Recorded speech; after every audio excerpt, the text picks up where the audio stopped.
मैं जब भी ज़िंदगी में कमज़ोर पड़ता हूँ तो मैं इस स्टोरी को याद कर लेता हूँ और इस स्टोरी को सुनने के बाद मुझ में बहुत ताकत आ जाती है। ये स्टोरी है महाभारत की। जब कर्ण मर रहा था, जब अर्जुन ने उसकी गर्दन पे बाण मारा तो कर्ण मर रहा था, तो कर्ण के मन में बहुत सारे सवाल थे। वो कर्ण बहुत विचलित था। तो पास में उसको वसुदेव दिखे, भगवान कृष्ण दिखे। तो उसने भगवान कृष्ण को अपने पास बुलाया, बोला वसुदेव, मैं बहुत विचलित हूँ, मेरे मन में बहुत सारे सवाल हैं। आपसे मैं चाहता हूँ आप उन सवालों के जवाब दे, नहीं तो मेरी आत्मा को शांति नहीं मिलेगी। बोले बताओ कर्ण क्या बात है। तो कर्ण ने बताया कि देखो, जब मैं पैदा हुआ तो मेरी माँ कुंवारी थी, इसलिए मेरे को गंगा में बहा दिया गया। इसमें मेरी क्या गलती थी? मेरी को कोई गलती नहीं थी।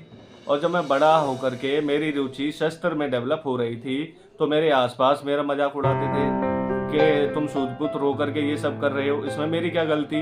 अच्छा, बड़ा होके और थोड़ा बड़ा होकर के जब मैं द्रोणाचार्य के पास गया सीखने के लिए, कि द्रोणाचार्य ने मुझे डांट के करके भगा दिया कि तुम सूदपुत्र हो, शस्त्र सीखोगे, भागो यहाँ से। अब मैं सूदपुत्र हूँ तो इसमें मेरी क्या गलती? मैं झूठ बोल करके भले ही परशुराम से शिक्षा ले रहा था, लेकिन लास्ट में परशुराम ने भी मुझे श्राप दे दिया। वो इसलिए कि मैं उनके दर्द को, उनकी नींद ना खुल जाए, इसलिए मैं सारा दर्द खुद सह रहा था।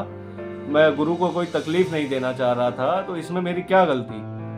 और इतना ही नहीं, जब मैं शब्द वेदी बाण का प्रैक्टिस कर रहा था तो गलती से मेरा बाण एक बछड़े को लग गया था और बछड़े के मालिक के पास जा करके मैंने विनती की, हाथ जोड़ा, गलती से लग गया, मैंने नहीं देखा, मुझे माफ़ कर दो।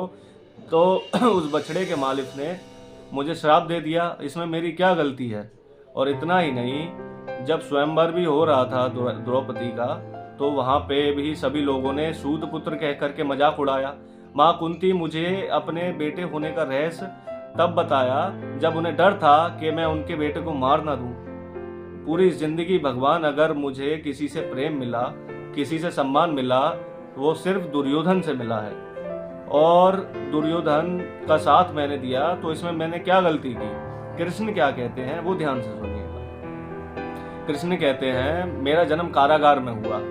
मेरे जन्म से पहले मौत मेरा कंस के रूप में मेरा इंतजार कर रही थी। मेरा जन्म होते ही मुझे माँ बाप से अलग कर दिया गया। जब थोड़ा बड़ा हुआ तो हमले होने शुरू हो गए। गांव वालों ने मुझे पनौती कहना शुरू कर दिया कि इसकी वजह से हमले हो रहे हैं, इसको बाहर निकालो। तब और बड़ा हुआ तो जरासंध के डर से मुझे भागना पड़ा। यमुना किनारे छोड़ करके समुद्र किनारे द्वारका बसा करके रहना पड़ा।